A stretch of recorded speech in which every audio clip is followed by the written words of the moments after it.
តាចាហៅ Hello សួស្តីអ្នកទាំងអស់គ្នាចាចឹងថ្ងៃនេះជួបជាមួយគ្នាម្ដងទៀតអីណាថ្ងៃនេះយើងនឹងហ៊ានតាក់ទងជាមួយនឹងពាក្យតាក់ទងនឹងផ្សារចង់ដឹងថាផ្សារដូចជាផ្សារអូសេផ្សារអូឡ িম্প ពិកផ្សារទូទំពូងជាផ្សារចិនថាមួយខ្លះយើងចូលទៅកាន់វីដេអូទាំងអស់គ្នា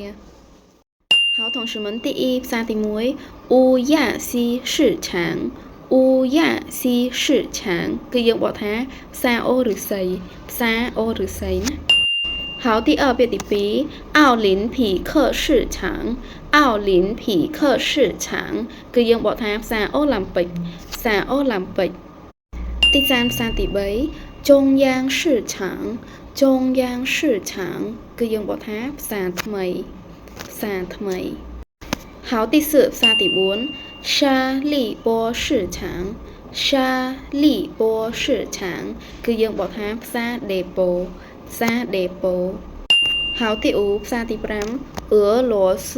市场俄罗斯市场គឺយើងបកថាផ្សារទួលទំពូងផ្សារទួលទំពូង好最后一个ផ្សារចុងក្រោយគ្នាយើង沙南哥市场沙南哥市场គឺយើងបកថាផ្សារដើមកើផ្សារដើមកើអញ្ចឹងថ្ងៃនេះយើងរៀនផ្សារចំនួនតែ6សិនណាសង្ឃឹមថាគ្នាយើងចេះទាំង6ហ្នឹងហើយតើចាចាជា